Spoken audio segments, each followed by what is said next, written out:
Tu es le Dieu qui était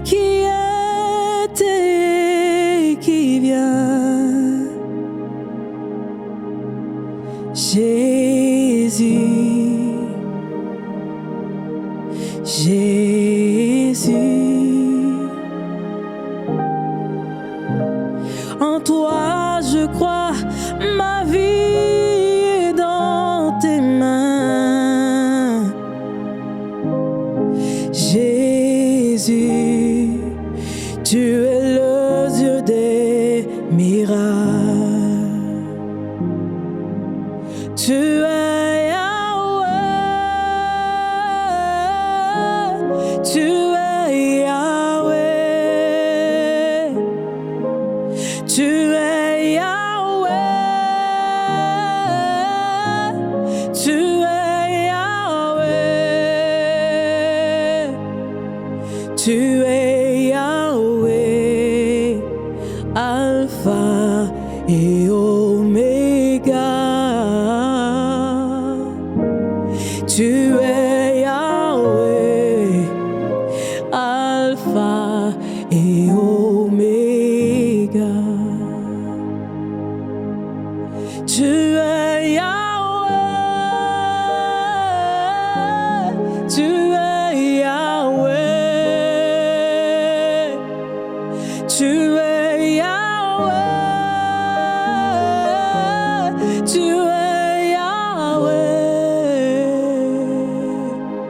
tu es Yahweh, Alpha et Oméga. Tu es Yahweh, Alpha et Oméga. Alpha, Oméga. Alpha, Oméga. Amen. Il est Alpha et il est l'Oméga. Il est le premier, il est le dernier, il est le commencement et la fin. Il a toujours été là. Et il sera toujours là et toujours fidèle. Et hier, j'ai partagé avec toi l'importance, l'énorme importance d'accomplir non pas notre volonté. Il ne s'agit pas de notre volonté. Ce n'est pas de nous-mêmes qu'on est venu sur la terre, c'est par la volonté du Seigneur. Et ce Seigneur, eh bien, il a écrit à l'avance un plan, des projets pour nous. Tout est écrit à l'avance et c'est à nous de découvrir, d'entrer et de pouvoir pratiquer tout ce que le Seigneur a prévu que nous puissions pratiquer et faire pendant notre chemin sur la terre, afin qu'à la fin, on puisse recevoir la couronne que le Seigneur prépare, qu'il a prévue pour ceux qui lui ont été obéissants et ceux qui lui ont été soumis jusqu'à la fin. Comme le Seigneur a été fidèle dans toute la maison de Dieu, que tu puisses être fidèle dans le nom du Seigneur. Alors, le mercredi ensemble, on a l'habitude de partager un résumé d'un livre de la Bible. Mais dans cette semaine, alors que Dieu conduit les choses un peu différemment, tu as remarqué lundi, donc j'ai pas salué des villes, j'ai pas rappelé la devise de prière inspirée. Dans cette pensée aujourd'hui, on devait partager sur le livre aux Hébreux, mais on le fera la fois prochaine. J'ai quand même voulu prendre un ou deux textes de ce livre. On va lire avec Marie dans le chapitre 3 et au verset 6. Mais Christ l'est comme fils sur sa maison, et sa maison, c'est nous, pourvu que nous retenions jusqu'à la fin la ferme confiance et l'espérance dont nous nous glorifions. Amen. C'est ce dont j'ai partagé, ce dont j'ai parlé avec toi depuis lundi. Il ne s'agit pas seulement de commencer, mais il s'agit de terminer avec lui. Pas seulement de commencer avec lui, mais de terminer avec lui. Nous sommes sa maison si, dans ma traduction, si nous retenons fermement jusqu'à la fin. L'assurance et l'espérance dont nous nous glorifions. Mais il y a aussi ce verset 12 que je veux lire avec Marie. Prenez garde, frères, que quelqu'un de vous n'ait un cœur mauvais et incrédule, au point de se détourner du Dieu vivant. Au point de se détourner du Dieu vivant. Il y a des pressions dans ce monde, il y a des pressions humaines, c'est vrai, mais il y a aussi des pressions sataniques pour que tu puisses te détourner de Dieu. Et ce message, il s'adresse à des personnes, même qui sont très matures, des gens qui sont vraiment très loin avec le Seigneur.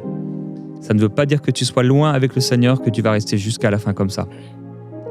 Ça ne veut pas dire que tu es mature avec Dieu, que forcément, jusqu'à la fin, tu vas tenir fermement. L'apôtre Paul a été étonné de voir plusieurs personnes et des gens qui étaient autour de lui même abandonner le Seigneur. Démas, il est parti par amour pour le siècle présent. C'était quelqu'un qui était en proximité avec l'apôtre qui, lui, a donné sa vie pour l'évangile. Eh bien, il y avait Démas qui, lui, bien, il abandonnait. Il y a quelque chose, il y a des pressions qui ont été faites sur sa vie, des pressions qui ont été faites sur sa volonté, sur son intelligence, des pressions qui ont certainement été faites aussi sur ses émotions, sur ses raisonnements, pour l'amener à s'éloigner de Dieu. J'ai dit hier, c'est triste de voir des personnes qui prennent l'engagement d'avoir une bonne conscience devant le Seigneur par les eaux du baptême et qui, bien, quelques temps plus tard, t'en entends plus parler et tu te demandes qu'est-ce qui devient en fait ce frère, qu'est-ce qui se passe de cette sœur, elle avait donné un super témoignage. Tu sais, malheureusement, ça fait longtemps qu'elle ne marche plus avec Dieu, on la voit plus à l'église et elle s'est éloignée du Seigneur, elle est retournée à ses anciennes choses. À nouveau, elle est retombée là dans cette prostitution, l'impudicité, ou tel frère, il avait un problème avec l'argent, il est retombé dans ces choses et il a voulu gagner toujours plus et les voilà loin de la maison du Seigneur. Ce livre nous dit, prenez donc garde, frères. Il parle aux frères, il parle aux apôtres, il parle aux croyants, il parle aux chrétiens matures, il parle aussi aux jeunes spirituels. Il dit, prenez garde que personne parmi vous n'ait un cœur méchant et incrédule au point de se détourner du Dieu vivant. Alors ça se passe dans le cœur toujours. Le diable veut empoisonner nos cœurs. Il veut mettre un poison, une graine, une semence dans notre cœur. Alors bien sûr, il faut qu'on traite notre cœur parce qu'il y a des choses qui sont juste simplement là, qui n'ont pas été traitées, mais il faut en même temps résister aux oppressions du diable qui veulent te faire tomber. Tu te souviens, tu te rappelles, Jésus dans le désert, le diable est là pour le tenter. Il veut le faire chuter. Il veut qu'il se jette de la montagne. Il veut qu'il se jette du temple. Il veut qu'il s'enorgueillisse. Il veut qu'il produise un miracle que le Seigneur, le Père, lui a pas demandé d'accomplir. Il veut le faire tomber. Il veut le faire pécher. La réalité, c'est qu'il y a des pressions qui sont faites sur ta vie pour que tu tombes. Il y a des pensées qui viennent et le diable peut passer à travers certaines personnes autour de toi pour que tu tombes.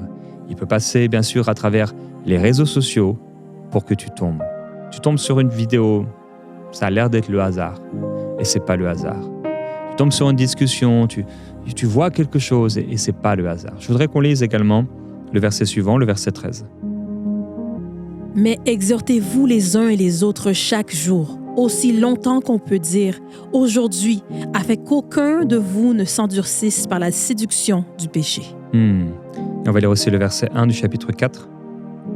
Craignons donc, tandis que la promesse d'entrer dans son repos subsiste encore, qu'aucun de vous ne paraisse être venu trop tard. Et le verset 11.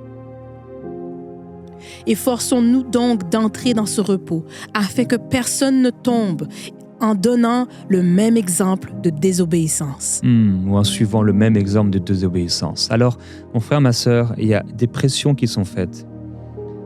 Et les apôtres nous appellent à craindre, à prendre garde, à avoir une sainte crainte dans notre cœur, de se dire, ok, on ne va pas faire comme Osias, dont on a parlé cette semaine, ce roi, j'ai réussi, etc. Je suis un bon chrétien, je suis déjà arrivé quelque part. Oh, mais moi, je suis assez fort contre le péché, il n'y a pas de souci. Que celui qui est debout ne prenne garde de tomber. Fais attention. C'est mon encouragement pour toi dans cette pensée. Craignons donc, tant que la promesse d'entrer dans ce repos subsiste, que parmi vous, personne ne pense être venu trop tard. Mais empressons-nous donc d'entrer afin que personne ne tombe en suivant le même exemple de désobéissance. Pendant ce chant, j'aimerais que tu puisses, si c'est ton cas, revenir de là où tu es tombé. Tu es peut-être en train de t'éloigner du Seigneur depuis un moment. Tu es en train de te détourner ou d'être détourné. C'est peut-être une relation, peut-être une fille, un gars, peut-être quelqu'un autour de toi. C'est peut-être une blessure dans ton cœur, d'une situation qui est arrivée dans l'église. Et qu'est-ce que ça a créé? C'est que c'est en train de te détourner de Dieu. En fait, il y avait une ficelle invisible du diable à travers ces choses qui se sont passées pour te détourner, mais reviens au Seigneur.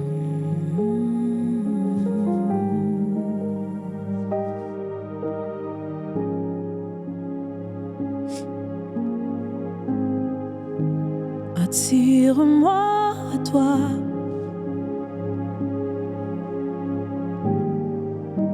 Tu ne me laisses pas. Je veux tout abandonner et restaurer notre amitié. Tu es mon désir. Je ne veux que toi. Rien ne peut te remplacer. Dans tes bras, je suis rassurée. Oh, montre-moi la voie qui me ramène à toi.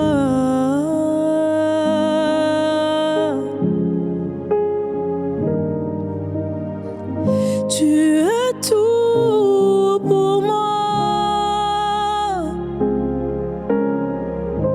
Sans toi, je ne peux vivre. Oui, dis-lui. Tu es tout pour moi. Garde-moi près de toi. Tu es tout. Tu es tout pour moi. Sans toi, je ne peux vivre. Tu es tout pour moi. Garde-moi près de toi.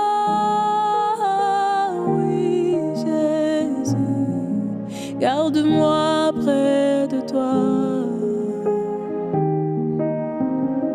Garde-moi près de toi. Garde-moi près de toi. Amen. Je voudrais partager dans cet encouragement aujourd'hui avec toi. On va aller ensemble dans l'histoire de Samson, à une période de sa vie, et on pourrait dire même de son ministère, puisqu'il a été appelé par le Seigneur à être juge. Et il va rencontrer une femme qui s'appelle Dalila. Alors le prénom Dalila, on va lire au chapitre 16 dans ce chapitre 16. Le mot Dalila, le nom Dalila veut dire faible. Faible. Alors c'est sûr que si tu t'associes avec quelqu'un qui est faible, c'est dangereux. Si tu traînes avec des gens qui sont faibles, ils peuvent t'amener en bas. Si toi-même t'es faible, il y a des choses que tu ne peux pas te permettre de faire. Si à chaque fois que tu vas sur ton téléphone, ça finit mal, tu l'amènes dans ta chambre, ça finit mal. Si quand tu vas dans certains endroits, ça finit toujours pareil. S'il y a des choses que tu fais, tu vas chez une amie, tu vas chez quelqu'un, un collègue, et en fait, à chaque fois, ça finit mal. C'est bizarre, c'est tendancieux, c'est dangereux. Fais attention. Que celui qui est debout ne prenne garde de tomber. C'est mon encouragement pour toi aujourd'hui. Donc, au verset 4 de ce chapitre, il est écrit qu'il aima une femme dans la vallée qui se nommait Dalila. Et cette Dalila, eh bien, les ducs des Philistins vont monter vers elle et vont lui demander de le séduire. On va lire avec Marie, verset 5. Les princes des Philistins montèrent vers elle et lui dirent « Flatte-le, pour savoir d'où lui vient sa grande force et comment nous pourrions nous rendre maîtres de lui. Nous le lirons pour le dompter et nous te donnerons chacun 1100 cycles d'argent. Delilah dit à Samson, « Dis-moi, je te prie, d'où vient ta grande force et avec quoi qu'il faut te lier pour te dompter? » Amen. Alors voilà que les Philistins, ennemis du peuple du Seigneur, vont voir cette femme qui en fait partie. Ils lui demandent, séduis-le. Littéralement, c'est vraiment ça. Séduis-le. Trompe-le. Manipule-le. Comment un homme fort comme Samson, tu sais, c'est vraiment le personnage de l'Ancien Testament, on va montrer David contre Goliath, mais sinon c'est vraiment Samson. On va montrer ça aux enfants. Si un papa veut montrer à son garçon c'était qui le plus fort dans l'Ancien Testament, certainement Samson fera partie de ces hommes forts. Il est tellement fort, puissant, avec une mâchoire d'âne, il peut tuer 1000 personnes. Rien ne lui est impossible. C'était un don, il avait un don pour tuer. Une onction pour tuer ses ennemis, les ennemis du peuple de Dieu.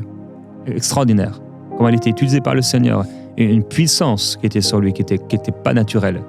C'est pas parce que juste Dieu lui avait donné une morphologie plus grande. Non, c'était une onction puissante dans sa vie. Il a fait de grandes choses. Et c'est tellement justement parce qu'il a commencé à faire des ravages que les princes des Philistins, les ducs des Philistins, sont venus vers sa femme, sa copine. Et, malheureusement, ils n'étaient pas mariés. Ah, heureusement, en tout cas. Non, malheureusement. Ça n'aurait jamais dû commencer.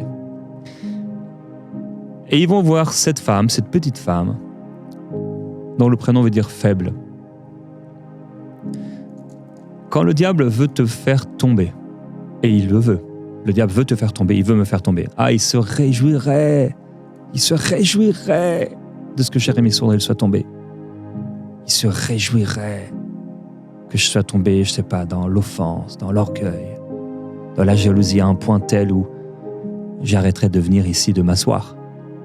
Comme je le partageais hier, il se réjouirait que Jérémie soit tombé dans l'adultère et que ce soit connu du monde entier et que beaucoup de chrétiens soient peinés, attristés et se détournent du Seigneur à cause de cela.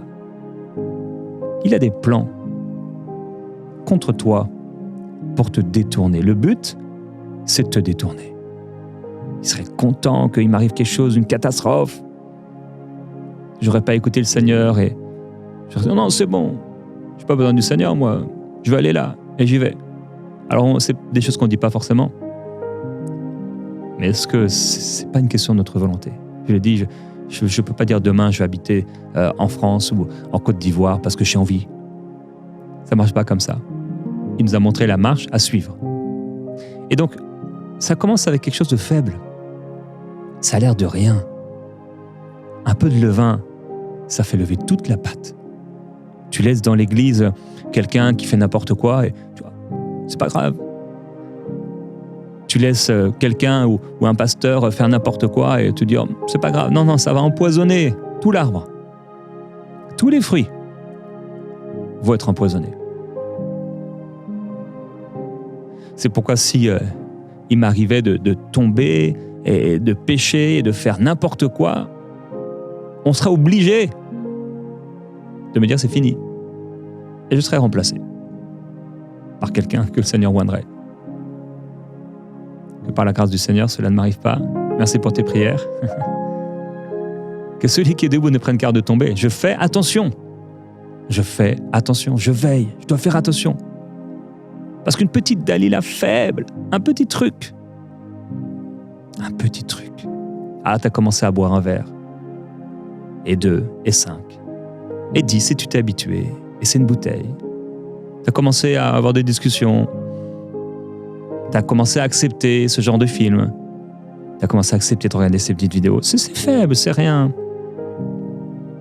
Si tu traînes trop avec Delilah, ça va être dangereux pour toi. Ils lui ont proposé 1100 cycles d'argent. C'était une histoire d'argent. Elle a commencé à lui demander, révèle-moi, je te prie, d'où vient ta grande force? D'où vient ton onction? Révèle-moi, donne-moi cette révélation. Montre-moi tes trésors. Dis-moi. Joseph a fait l'erreur de tout raconter à ses frères alors qu'ils étaient déjà jaloux. C'est un manque de sagesse. C'est l'âme de la citerne. Dieu aurait pu, et j'en suis convaincu, l'amener par un autre chemin dans ses plans et dans ses promesses. J'en suis convaincu. Maintenant, on fait tous des erreurs. Et Dieu n'est pas surpris dans nos erreurs.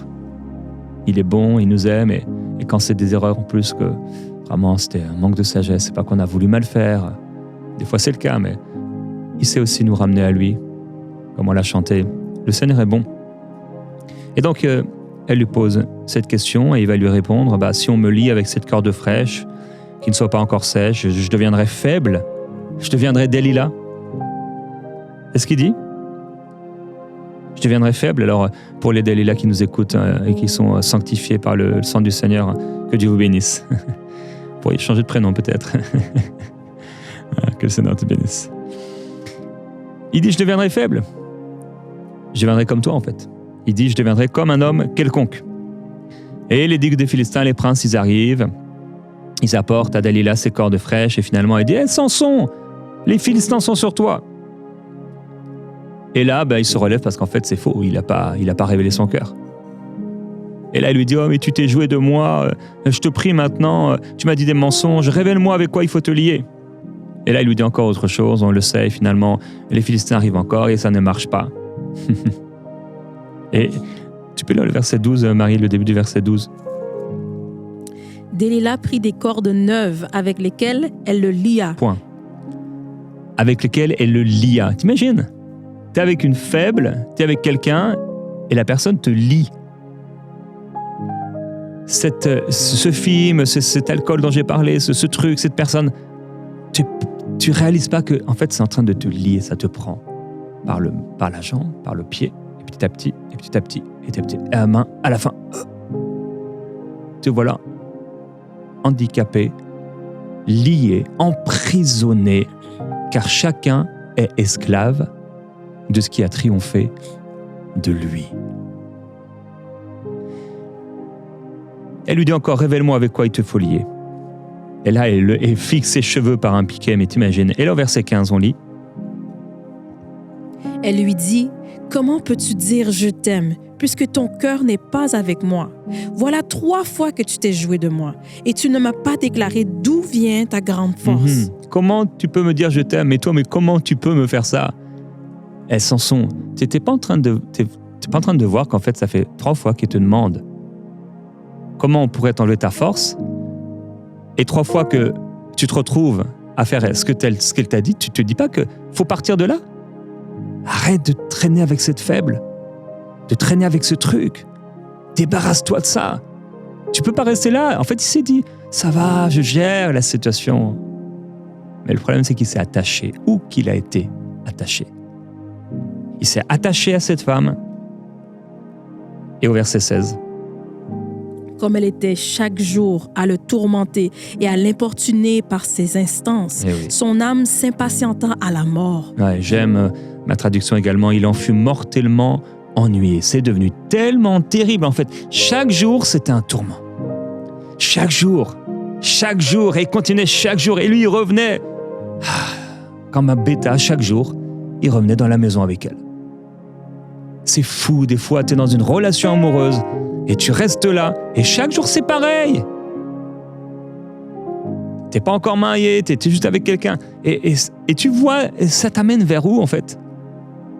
Ça t'amène pas vers le bien. Mais tu restes là. Et tu restes encore là, et tu restes avec cette chose-là, et tu restes avec cet objet-là, et tu restes avec les mêmes applications, et les mêmes vidéos, et les mêmes abonnements, et les mêmes trucs. Et le problème, c'est que le verset suivant, il va lui ouvrir tout son cœur. Tout son cœur.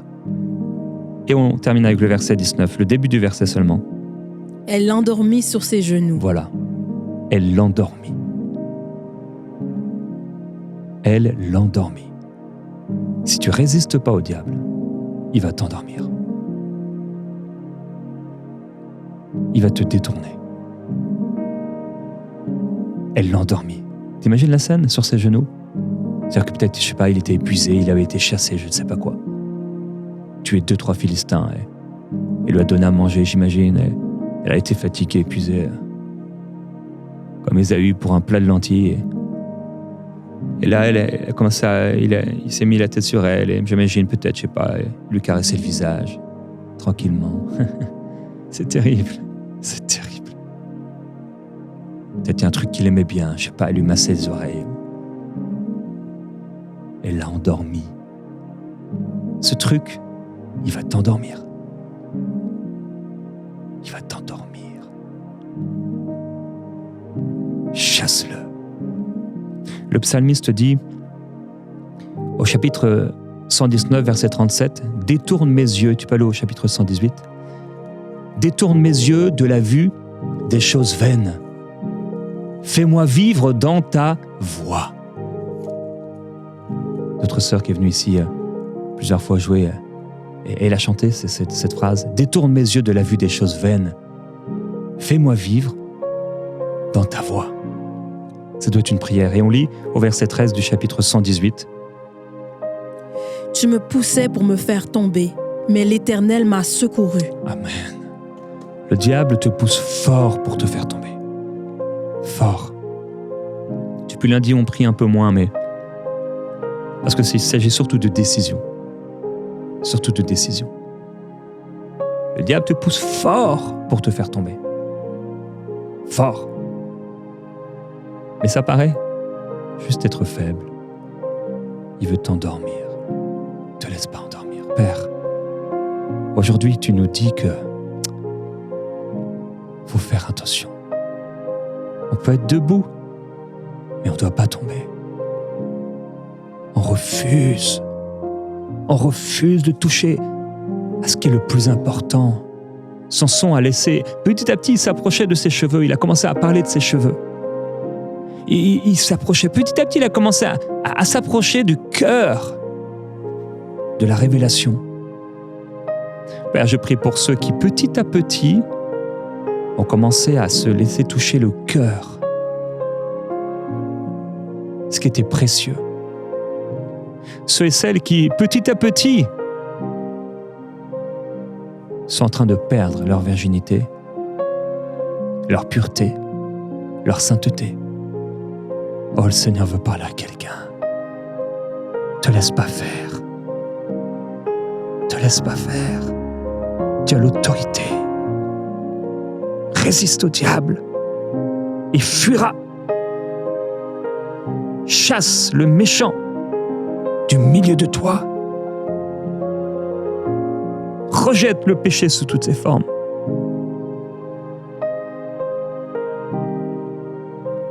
Éloigne-toi du mal. Père, je prie, ce moment, cette émission, elle est pour plusieurs personnes. Bien sûr pour chacun d'entre nous, mais il y a des gens, ils sont particulièrement touchés. Je prie pour eux, Seigneur, je te demande, s'il te plaît, qu'ils puissent revenir à toi pleinement, complètement et prendre les décisions nécessaires. Il faut être radical. Ta parole nous dit dans le livre hébreu, on n'a pas lu, mais ta parole est tranchante. Père, il faut que ce soit radical. Je prie pour eux, qu'ils puissent prendre les bonnes décisions. Les bonnes décisions. Que leur cœur soit pur jusqu'au bout, pur, afin qu'ils ne se détournent pas de toi, mais qu'ils restent fidèles jusqu'à la fin, comme tu l'es, Seigneur. Qu'ils restent fidèles, qu'ils soient fidèles, qu'ils tiennent ferme, qu'ils restent debout. Tu as le pouvoir de les faire tenir debout jusqu'à la fin. C'est pas comme si tu n'avais pas le pouvoir. Tu as le pouvoir, Seigneur. Mais est-ce que nous le voulons vraiment? Oui, nous disons, nous le voulons, Seigneur. Nous le voulons. Attire-moi à toi encore, Seigneur. Tu ne me laisseras pas, Seigneur. Tu ne me laisseras pas. Tu ne me laisseras pas. Oui. Attire-moi à toi. Alléluia. Que ce soit ton chant, alors que l'émission se termine. Chante-le et reviens au Seigneur de tout ton cœur. Amen.